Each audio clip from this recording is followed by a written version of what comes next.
bahu jahan el kuyi canu jahan yanrag'ay elning kuyi bu sizlar do'stlar aman.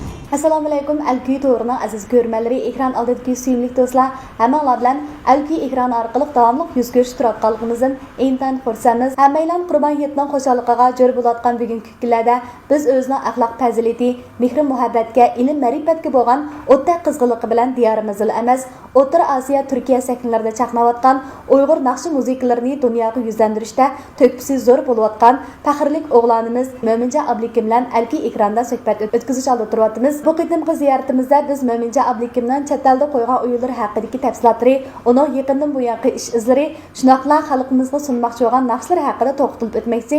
Bu vaqtdagi mazmunlarimiz qiziqsanlar, diqqatlar davomli Alkuy ekranimizda bo'lsin.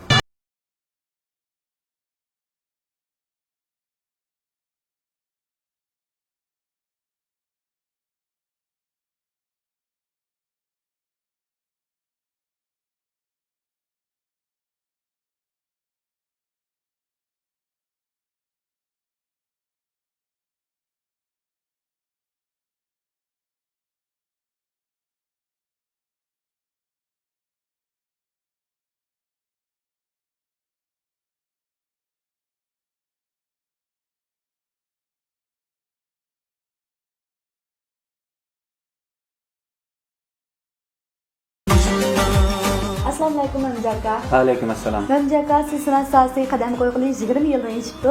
Hozirgacha 2 qitim cho'ntitki naqshkechilik o'tkazgansiz, ya'ni 2009-yil va 2011-yil. Bu naqshkechilikimizdagi naqshlar hali ham xalqimiz intayin yoqtirib anglayotgan naqshlar bo'lyotdi. Tordagi inkaslardan kuzatishimizcha, ko'pchilik sizning yangi bir qitimliq naqshkechilikka yoki cho'ntitki biror plastikangizga intayin intizor bo'yitibdi. Bu vaqtda cho'qim yangiliklar bor deyman. Hamda san'at sohasiga qadam qo'yib, shu o'zimning xalq tarafidan naqshchi bo'lib e'tirof qilinib, xalq uchun xizmat qilayotganimga darvaqa ko'p uzun yillar bo'ldi. Va shu jarayonda oldi bilan MTV plastinkalar orqali ekranda yuz ko'rishgan bo'lsak, keyin cho'ng sahnalarda bir qancha qatimliq cho'ng tipdagi naqshkechilik o'tkazish orqali yana bir qatim xalqimizga o'zimizning javobini bergan bo'ldik. Endi shu kunlar kelgan vaqtda men o'zim shunday deya olamanki, 2009-yil va 2011-yilda o'tkazilgan cho'ng tipdagi naqshkechiligi va undan boshqa Qozog'istonda o'tkazilgan shu yerdagi qarindoshlarimiz uchun elib berilgan bir qatim yangi ham ko'n naqshlarımizdan mujassamlangan bir qatim cho'ng kechligimizni vujudga chiqarish orqali yana bir javob bergan bo'ldim. Endi men o'zim uchun aytgan chog'da shu vaqtdagi ijodiy amgigim ijodiy meva mening butun san'at hayotimdagi eng yorqin nuqta, ham pishqan nuqta deb qarayman. Shu naqshlarımni hozir qadar shu kam qo'llovchilarimizninki suyib anglashiga erisha olishidagi sabab shu deb qarayman. Endi yaqindan beri buning ham 2011dan keyin ham 2012dagi Qozog'iston kechiligi 2013-yil tarqatilgan bo'lsa, herhalde bir 2 yil vaqtdan bog'liqda bo'shliq bor. Hech qanday bir cho'ntitdagi bir ishni o'jatga chiqarmadim. Lekin oraliqda herhalde shu televizor ekranlari orqali internetlar orqali bir qancha yakın naqshlarimni, kliplarimni, MTV'larimni do'stlarimizga sovg'a qildik. Ham bu naqshlarimizni yaxshi baholarga erishdi, yaxshi qarshilashga erishdi. Endi bu yilga tava men o'zim to'xtamasdan izlanib tirishib, ya'ni o'zimningki yana bir burilish nuqtamni hosil qilish uchun ko'p o'ylandim, ko'p emgaklarni qildim. Hozirga qadar endi yana ko'pchilik bilan yuz ko'rishmagan 10dan 15 kadar naqsha tayyor bo'ldi. Ham bu naqshlarımningki temi jihatdan bo'lsin, boshqa burungi naqshlarningki uslub xarakteri jihatdan bo'lsin, uning o'xshamaydigan yana bir yo'lni chiqaryapman. Bo'lib mazmun jihatda ko'pchilikningki mendan endi bundan keyin yana nima mazmun chiqar naqshlarda degan bir savol bor endi. Bundan keyin nima chiqishi mumkin deydigan bir savol bo'lg'achqa naqshlarımdaki muhabbat temalarini, albatta bu muhabbat temasi intan kam ma'nilik bo'ladi. Dastlabida biz yosh mazgillarimizda qiz yigitlar o'tirishdiki muhabbat temasini asos o'rinda qo'yib boshqa turlar, boshqa temalarga o'tgan bo'lsam, hozirgi bu qatimki tayyorligimda mening yana shu yurt xalqqa bo'lgan mehr muhabbat, shunga bo'lgan bir xil mas'uliyatchanlik tuyg'usi bilan har xil ijtimoiy temalarni jamiyatimizda mavjud bo'lib turayotgan temalarni chiqish qilgan asosda, ya'ni yani muhabbatdan arlanmagan asosda shu muhabbatni unga yo'g'irib turib, yaxshi bir temalardan 10 dan ortiq naqshini 10 dan 15 kishi bo'lgan naqshni tayyor qildim. Endi bu naqshniki oldimizda cho'ng kichilik bo'lib o'tirib chiqish kerakmi yoki bo'lmasin internetlarda va bizga kelayotgan xatlarda deyilgandek men aslida xalqimizningki ko'ngil o'rnidan vaqalik asos qilingan MTV naqshlari bilan singib kirgan. Bularning hozir talab qilayotganimi ya'ni shunday naqshlarımızdan yani bir to'liq bir plastinka anglasak degan fikrlar bo'layotgan bo'lsa ishga o'tirdi qilib yozmay o'tib ketib bordi endi. Ishim ko'p bo'lib ketdi. Qilayotgan ishimizni aytishaq shunday bo'lg'ashqa. Naqshi tayyor, ammo qaysi xil shaklda vujudga chiqarish to'g'risida ikkinish bosqich turadi. Mömjaka yaqindan buyon Undidar mikrobloglardan sizning chet ellarda o'yin qo'yish va har qaysi naqshi muzika festivaliga ko'proq qatnashayotganligingiz haqidagi qisqacha uchurlar tarqalyotdi. Oldingi yillari O'zbekiston, Qozog'iston, Turkiya qatorliq davlatlarda kechilik o'tkazish va plastinka ishlash bilan shug'ullangan edingiz. Mana yaqinda Turkiya Jumhuriyatida o'tkazilgan 22 davlatga naqshlar qatnashgan bir xalqaro naqshi festivaliga qatnashib kelsiz. Bo'lsa bu haqdagi bayonlaringiz bilan o'rtoqlashib baqqan bo'lsa. Bo'ladi. Endi deyimizmi bir qancha yildan beri men chet ellik faoliyatlarim biroz ko'payib qoldi. Oldin O'zbekistondan boshlagan bo'lsak, keyin Qozog'istonda cho'ng tip bir naqshchilik o'tkazdik.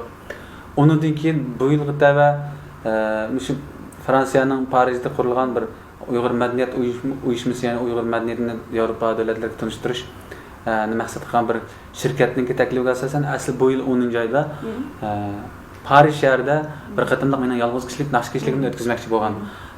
Ammo lekin bu yilgi ishlarim oldin o'rlashtirilgan. Ya'ni shu 9-oydagi Turkiyada bo'lmoqchi bo'lgan cho'ng xalqaro festival Markaz televiziya stansiyasiningki Xinjiangda o'tkazilgan tutash qalblar programmasining 6 oydagi soniga ya'ni shu Uyg'ur degan bu shundaq nomli bu naqshi tanlanib bekitilib ketilgan bo'lg'achqa 9-oylik faoliyat bekitilgan bo'lg'achqa undan boshqa 10-oyda yana Qozog'istonda yana bir qatimliq cho'ng bir festivalga o'rlashtirilgan bo'lg'achqa Parijdagi ishni vaqtincha qabul qilolmay qoldim.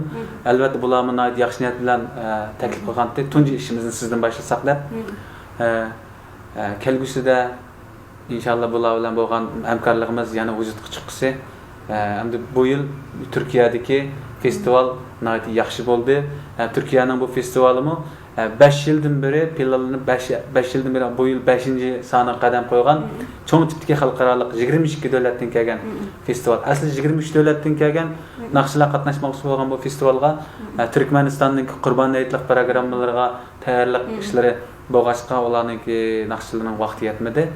Shuni 22 davlatdan kelgan Qozog'iston, Qirg'iziston, O'zbekiston, Ozarbayjon va Yevropa davlatlaridagi yashayotgan bir qism turkiy millatlar Gagauz deydi ekan. Biz anglab bakmagan Gagauz turklarga o'xshash yana boshqa turkiylar va shu Yevropa davlatlarida turk millatlarga qiziqib, turk millatining san'atini o'zining san'atiga aylantirib shu turkiy millatlarning naqshlarini aytib kelayotgan naqshchilardan bo'lgan 22 davlatdan kelgan naqshchi keldi. Biz hammamiz yaxshi bir xo'shal bir haftani o'tkazdik. Bir-birimiz bilan tanishdik. Bir-birimizning xalqiga salomlarni yo'llashdik. Bir hafta shunday bir tanish do'stlik bilan o'tdi. Bir necha maydon o'yinni shahar ichida va shaharsizlik qadim qal'aning cho'ng bir 1800 yillik teatrxonada ajoyib bir muhtasham, hashamatli bo'lgan bir teatrxonada o'rlashtirishlar bo'ldi. Bak hayajonda o'tdi bu kunlar. Men oldingi kunlarda shularning tanlashiga asosan chiroyli qayersan azizim degan naqshni o'z tilimizda o'rlagan bo'lsak, eng oxirgi kundagi eng cho'ng konsertda hammamiz endi o'zimizning naqshini turk tiliga tarjima qilish shart qilingan bo'lg'achqa xalqimiz yaxshi ko'rib kelayotgan Uyg'ur degan bu shunday nomli naqshni turk tiliga tarjima qilib Uyg'ur ishti bo'yladir nomi bilan o'rlab chiqdim. Uyg'ur degan bu shunday degan bu naqsha o'z Abdulikim akam Janjigar akam 95-yilda 95-yilda yezib o'zi bir qatim ijro qilib qaytadan ijro qilindi. Qaytadan ijro qilingandan keyin hamma xalq qabul qildik. Yaxshi ko'rdik. Butun dunyodagi Uyg'urlar bu naqshni yaxshi ko'rganligi uchun ishaga yetaklab sahnaga chiqishga sharoit hazırlab berdi. Endi Uyg'ur deganning qandoq bo'lganligini Buni butun yer anlaydi.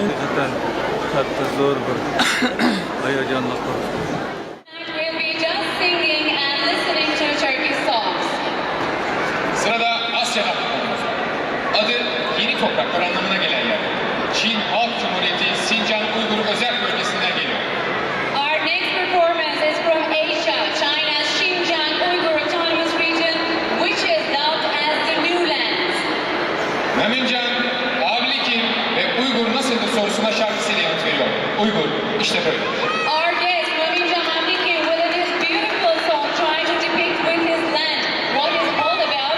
Ladies and gentlemen, please give it up for Maminjan Abdiki with That's How an Uyghur Is. Denizli'nin meşhur Thunder Kibir görüntülerinin ardından Memincan Abdiki müzik ziyafetiyle bizlerle birlikte olacak.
Teşekkür. Mümcaka bilişinci siz İngiliz tilisiz, Özbekçe bilsiz, Kazak tilida aytgan naqshlarınızı anlagan, hem yakında Türkiye'deki festivalga qatnashib Türkçe, Uyghur degan mushundoq degan naqshni Türkçe'ye tercüme qilib aytibsiz. Siz mush maktab ochganda bütün tillarni o'zingiz o'rganib olgan o'xshaysiz. İngiliz tili hem de Ali maktabdagi qizg'inligim bilan ham dunyo tili bo'lish sifati bilan meningki o'rganishimga arziydigan til deb qaragan bo'lg'achqa bu tilni Ali maktabdan boshlab qo'shimcha qilib o'rganib o'zimning odatini chiqarib bo'lib qoldim. Hamda o'zbek tiliga kelgan vaqtda o'zbek tilini men qandaqdir bir chet el tili hisoblamayman, chunki qandaq bir Uyg'ur adabiy tiliga puxta bo'lsa, o'zbeklarmi shu o'zbek adabiy tiliga puxta bo'lsa, shu har ikki taraf adabiy til so'zlash. Adabiy til so'zlash deganlik hech qandaq chet eldan qabul qilingan so'zliklarni aralashtirmagan asosda sap tilda so'zlash bo'ladi-ku. Bizning Uyg'ur tiliga sap muomala qilsak, o'zbeklarmi o'zbek tiliga sap muomala qilsa, bu ikki til o'rtasidagi farq asosan yo'q deyarlik. Farq bor degan taqdirda bu farq mening shaxsan qarashim Xotandagi xalqimiz bilan Qashqardagi xalqimizning o'rtasidagi shiv farqi desak bo'ladi. Chunki Xotandagi Uyg'urlarimizning adasiz yaxshi degan so'zni o'zbek tilida judayam yaxshi deb degan o'xshashsak bo'ladi. Masalan, Qashqarda adasiz yaxshi desa, Xotanga bormaganlar buni bilmaydi. Ammo lekin bu qandaqdir boshqa bir til deb muomala qilinsa bo'lmaydi. Bir shiva hamda. Hamda o'zbek tilida judayam yaxshi deydi, biz intayin yaxshi deymiz. Hamda shunchalik farq. O'zbeklar so'rasa men bunday deb javob beraman. Hamda turk tiliga kelgan vaqtda turk tili zamonninki, tarixninki uzun mezgil o'tishi bilan shu musofirninki uzoq bo'lishi bilan bizda aeroplanda uchib borsak 6,5 soatda bordiga. Undan burun undan boshqa tarixiy araliq nihoyatda uzun bo'lgan bizga. Lekin til sistemimiz bir sistemada, bir tarmoqda. Shunday bo'lg'achqa lug'at tarkibimizning 40-50% asosan o'rtaq. Buningga qilib qolgani turk tiliga fransuz tilidan kirgan, anadan keyin o'sha Yevropa tarafdagi ba'zi davlatlardan kirgan tillarni bular o'z tiliga maxsuslashtirib akirib olgan tillar bor. Shunga bizning tilimizdan farqlanib, ikki tildek bo'lib ketgan darajadagi til. Masalan, biz tikucharni nayt yaxshi tikuchar deb ataymiz, ammo turklar helikopter deb inglizini buziblar kelib helikopter deb ishlatib olgan. Biz aeroplanni inglizini kirib aeroplan deb ataymiz, turklar bo'lsa uchoq deblamchi. Uchoq deb nayt yaxshi ism qo'yganda. Demak, biz tikucharni ularga bersak, uchoqni ular bizga bersa, tilimizda texnik yaqinlashishga ehtimolligi bor degan gap. Cho'ng farq bo'lmagandan men turk tilini o'rganishga alohida vaqt chiqarmadim, ammo shu berib kelish jarayonida quloq molli so'lab o'rganib olganimdan va turk tilidagi televiziya filmlarini ko'plab ko'rish orqali tilim chiqib qoldi. Asosan qiynalmayman. Bu qatim hamda turk tilida naqsha aytish tunji qatim meniki. Bularninki asl talabi shu oldingi 1-2 maydon o'yanda o'zimizning tilida, Uyg'ur tilida naqsha aytish talab qilindi. Undan keyin oxirgi maydon o'yan butun cho'ngroq tipdagi bir o'yin bo'lg'achqa ham asosligi mush festival deyilayotgani menki negizlik nuqtasi bo'lg'achqa hamma yerdan kelgan mayli ingliz tilli millat bo'lsin, mayli turk, Yugoslaviya, Romaniyadan kelgan Yevropadagi boshqa tilli millatlar bo'lsin, hammasi asosan shu turk tilida aytish shart qilinganligi uchun bular shu Uyg'ur degan shunday qilgan narsani talab qildi. Ham uning tarjimasini oldin mashaqdan mengishdan burun tarjimasini avatishni talab qildi. Tarjimasini avatgandan keyin bu yerda bizning bir yaxshi bir shoir inimiz bor. O'zi mening naqshlarimdan she'rni yaxshi yozib kelyapti. Ya'ni ko'p naqshlarimningki sensiz yashayolmayman, andan keyin so'ygim sig'madi, o'chmas muhabbat, an alaqi ay do'st, alamdir degandek naqshlarimningki she'rlarni yozgan Muhammad Mas'ud Habibi o'zi turkchadan ayt yaxshi. Hatto turkchadan she'r yoza oladi. Shuning bilan ikkimiz hamkorlashib turib, Uyg'ur degan shundoq degan bu naqshimizni turkchaga tarjima qilib avatsak, turk televiziya stansiyasi tarafidan hech qanday qilma bo'lmabdi degan darajada bo'lmaylam. Bir ikki so'zni o'zgartirib, yaxshi tarjima bo'libdi dedi. Düğün için dünyaları sarf eder, misafiri kendini şah zanneder. Anlamayan sorar niçin öyledir. Bilmelisin Uygur işte böyledir. Uygurların gülü geniş bir cihan. Ellerinde güller açar çöl yaban. Geliyorsan bekler gözü yoldadır. Bilmelisin Uygur işte böyledir. İyiliği yaymak için gelmiştir. İlmi irfan makamına ermiştir. Hayret edip sorsan nasıl öyledir? Bilmelisin Uygur işte böyledir. Türkü sazsız meşrep onsuz olmuyor. Sen gülmezsen onun yüzü gülmüyor. Eğilirsen o kırılır senin için.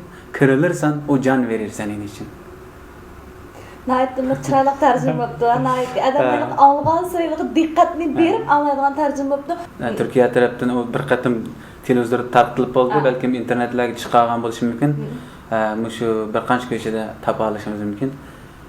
Doyun için dünyaları sarf eder, misafiri kendini şah zanneder. Anlamayan sorar niçin öyledir, bilmelisin Uygur asıl beyledir. Şimdi şiraylık geldi de bu. Hiç qanday xalqqa bo'g'im uyoq bo'lishi yo'q, shu naq keldi shu. Memce aka 3 yil ilgari Sabah Ma'rifat Ma'rif tarbiyalash markazini qurganidingiz. Men yaqin bilan alışımızca Sabah Yultuzi ballar yaslisining qurilganligi haqidagi uchurlardan xabardor bo'ldim. Haqiqatan bir qo'lda ish kishini ilib yana shundaqlar yana chetlarga chiqib o'yin qo'yish, plastinkalarni ishlash haqiqatan oddiy ish emas. Undan so'ng biz maktabimizningki hozirgi ahvoli shundaqlar bundan keyingi planlar haqida to'xtalib o'tgan bo'lsak.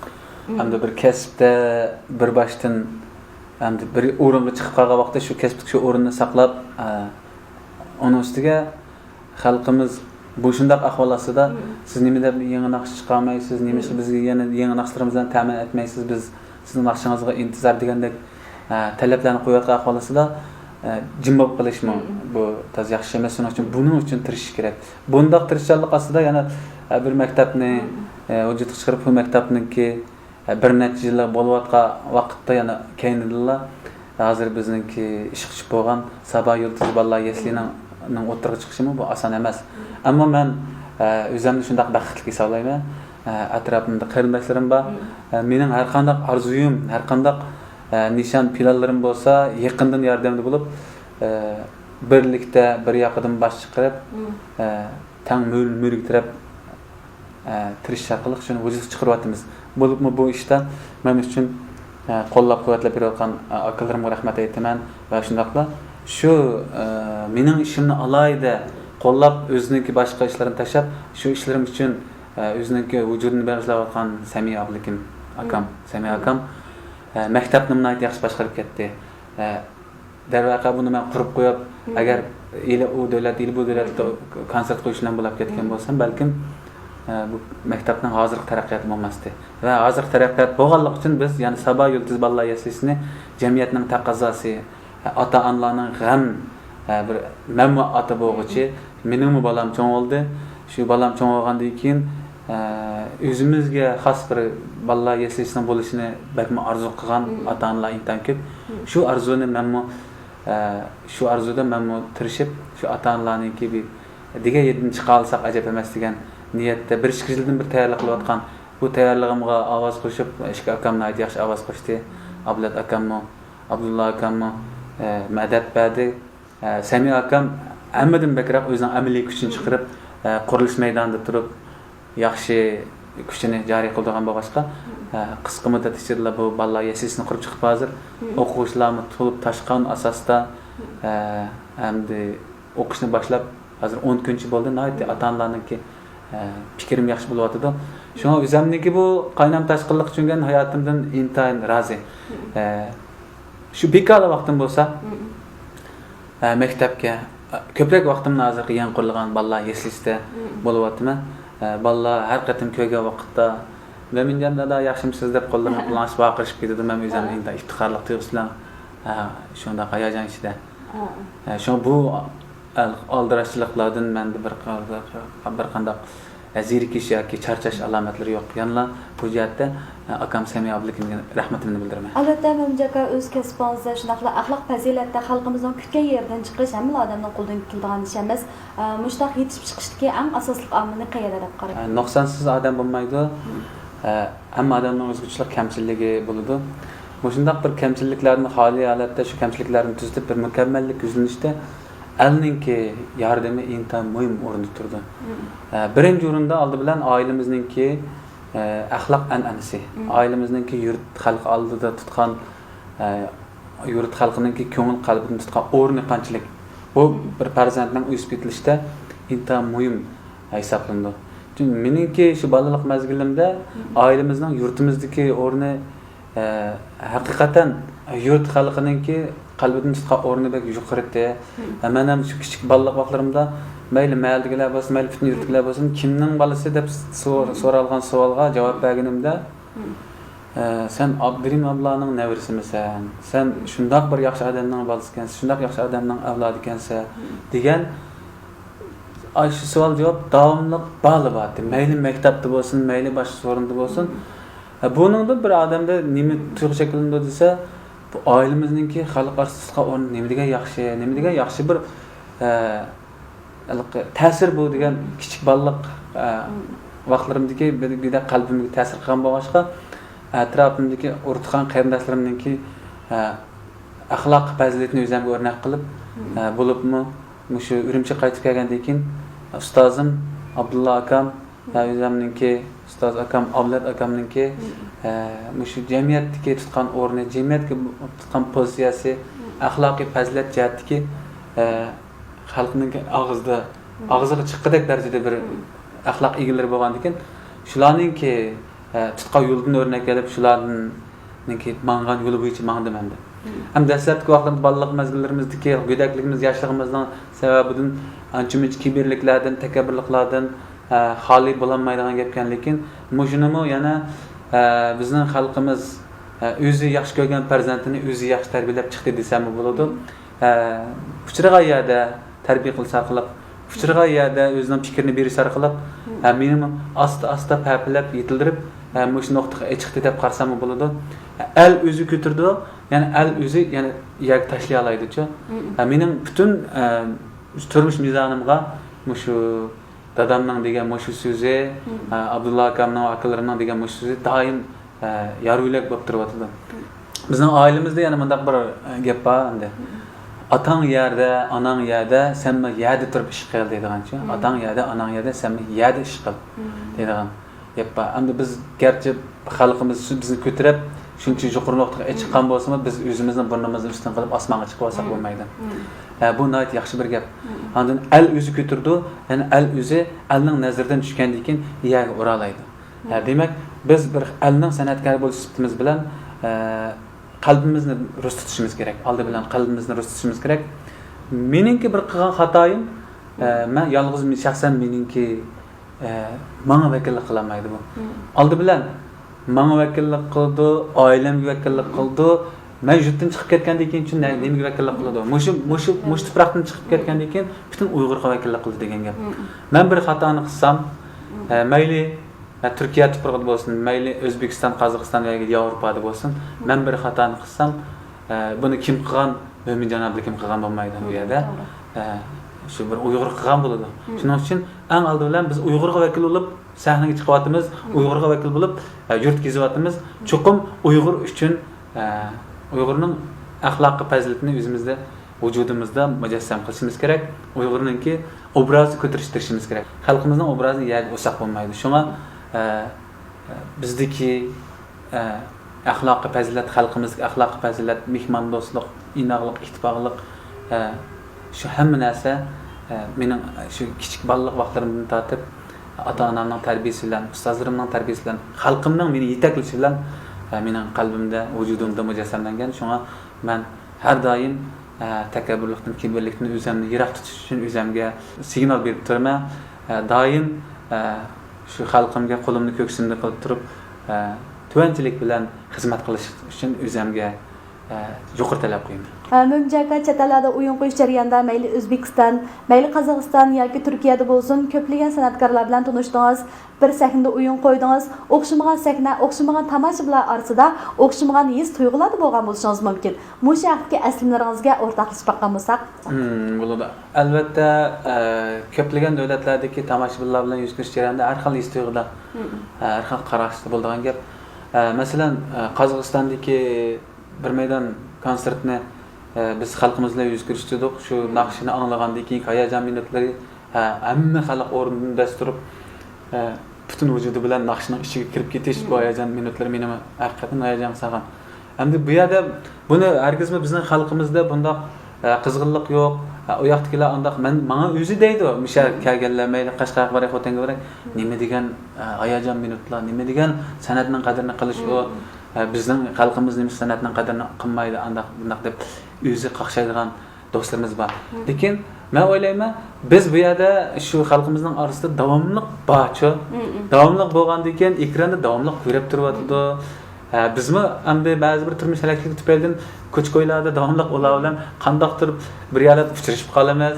Shunday bo'lgandan keyin davomli ko'rishib turgan yaqin bir birodarni yoki yaqin bir qarindoshni ko'rganda hissiyati bo'lganligi uchun balkim u qadar darajada hayajonga uchmasligi mumkin. Endi Qozog'istondagi xalqimizning hayajonini to'g'ri tushunishga bo'ladi. Bular shu 50-60 yillik shu mishaqdan ko'chib ketgan Uyg'ur xalqi va ashaqda o'ltiraqlashib qolgan, bundan burun o'ltiraqlashib qolgan xalq, ana yurtini, ana vatanini seg'inayotgan xalq. Shu seg'inish hissiyati bilan o'zining farzandi, o'z xalqining farzandi kelib bu yerda bir kechilik qilayotgan vaqtda bundaq bir hayajon damlarni ko'rish tabiiy ahvol deb qarayman.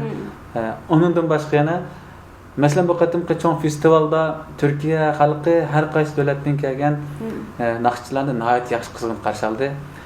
Mening hayajon minutlar bo'ldi. Hayajonlanib adam hayajonlangan vaqtda shu naqshning kuchini bermaydigan ahvollar bo'ladi. Tuvanda men nazorat qilib turgan akamni sening hayajonlanganligini bilib qoldim. Biroz naqshida kuch bermay qolding degan fikrlarni berdi, lekin naqshini nihoyat muqim aytding, yaxshi aytding. Men bek xush bo'ldim. Sen hayajonlanib qolding dedi. Haqiqatan hayajonlangan gap. U yerdami boshqa bir hissiyat, boshqa bir tuyg'u, boshqa bir sahna. U xalq garchi o'zining san'ati bor u yerda, butun o'zining san'atiga to'yinliq san'at yetarlik bir xalq. Ammo boshqa bir davlatdan kelgan yana bir madaniyatni qizg'inlik bilan qabul qilib, qizg'inlik bilan ko'ryapti. O kundagi yana bir qizg'inlik meni shunday suyundiki, bizni alqishlash bilan birga yana bizni alqishlashdan sirat yana o'zininki san'atchisi bo'lgan Rafat Al-Romanni ajoyib alqishlayapti-da bular. 4 maydon o'yin qo'ydik. 4 maydon o'yinninki oxirgi bir maydonda Rafat Al-Roman qatnashmoqchi bo'lgan o'yin shuda. Shu Rafat Al-Roman qatnashmoqchi bo'lgan o'yinda qandaqdir bir sabablar bilan birinchi maydon o'yinimizda qattiq yomg'ir yig'ib ketish sababi bilan bu o'yin turk so'zi iptal bo'ldi deydi ekan. Iptal bo'ldi dedi, iptal bo'ldi degani bekor qilindi degan gap ekan. O vujudga chiqmadi. Ondan keyin ikkinchi kunsa qayta qo'ymoqchi bo'ldik bu o'yinni. Qayta qo'ymoqchi bo'lgan chaqda Rafat Al-Romanninki vaqti buning to'g'ri kelmadi. Lekin bu shu ilonda buning ismi bo'lgandan keyin cho'qim bu o'yin qatnashishi kerak. Qanday bo'ldi bu shu buguni o'yin bo'lmagandan keyin bugun kecha İstanbulga ketib, İstanbuldagi ishlarni tugatib, yana aeroplanda 1,5 soatlik yo'l, hamda aeroplan to'g'ri kelsa, o'zining ertadagi kechlik İstanbuldagi o'yinni tugatib, 4 soat davomlashgan o'yinning eng oxirgi 3,5 soatdagi chiqkichi bu Rafat Al-Roman kep bo'lanmadi. Kep bo'lanmay, lekin shu yerda 10 minut naq maydon tartilayotgan surat, naq maydon tartilayotgan vaqtda Rafat Al-Roman e'lon qilinib, 10 maydon naq maydon tartilish to'xtatilib, balkim biz televizor nimalarni qo'yganligini bilmaymiz. Televizorga boshqa bir e'lon qatdimi yoki boshqa bir narsani qatdimi, 10 minutdek o'sha bir bo'shliq bo'ldi. Xalqda nima kayfiyat bo'ladi deb o'yladim men shu. Bizning bu yerda agar bir san'atkor sahnaga e'lon qilinib chiqmasa, qanday ishonmoqchi deb o'yladim. Shunday g'aratlik. Rafat Al-Roman kelayotganligini, shunday bir sabablardan kelib qolmayotganligini kutib turish kerakligini deganda, shunday jimjit. Ajoyib bir xil kayfiyat bor. Qolayim qanchalik yo'q. Balkim ba'zi yerlarda tomoshabin to'g'ri tushunmasligi mumkin, ammo bularda hech qanday tushunmaslik ahvol ko'rilmadi. Rafat maydonga kirganda Rafat deb baqirib, butun zalda bir shu o'rtaq bir ovoz chiqdi-da. Men hayajonlandim bu yerda. Xalq o'zining san'atkorini o'zi shunday olqishlayotdi. Nima degan yaxshi bir kayfiyat. Xuddi men shunday olqishlanayotgandek hissiyatda bo'ldim. Albatta bizning xalqimizdami bundan keyin ko'p yetaklanish bo'ladi, o'zaro tushunish bo'ladi.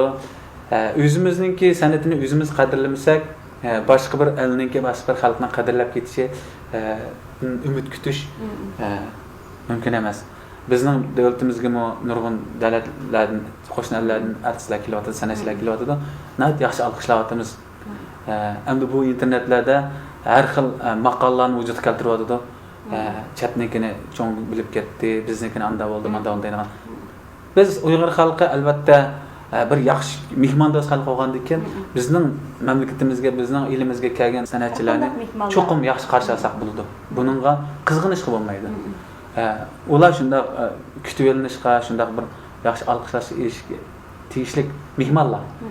Endi bizning o'zimizning san'atchilarimizni qadrlashni bilsak, o'zimizning san'atchilarimizni xalq bergan hurmatga tushliq, axloqiy fazilat bilan, ijodiy amgak bilan shularga yana qaytirib xalqning kutgan yeridan chiqa olsa, bizda hamda burun san'atchilarningki shu san'atchilarning obrazida bir oz xunuklish ahvollari kelib chiqqan nurg'un ishlar bo'lgan.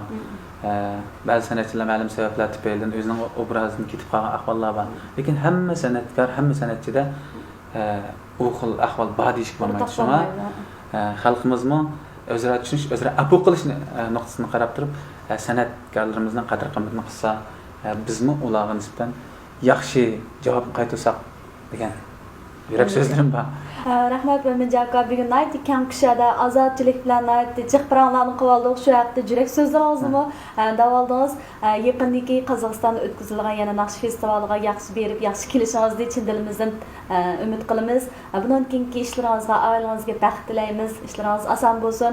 Rahmat, men bu fursatda shu yurak so'zlarimni to'rdoshlarga yetkazib olganimdan intan xursandman. Albatta biz baydan beri suhbatlashgan vaqtdagi ba'zan bir hayajonlanib tufayli chiqqan gap so'zlar xatoliklar bo'lsa, buni naytni to'g'ri nuqtadan tutib, kamchiliklarimizni kechirib o'tish pozitsiyasi bilan anglasanglarni chin dilimdan umid qilaman.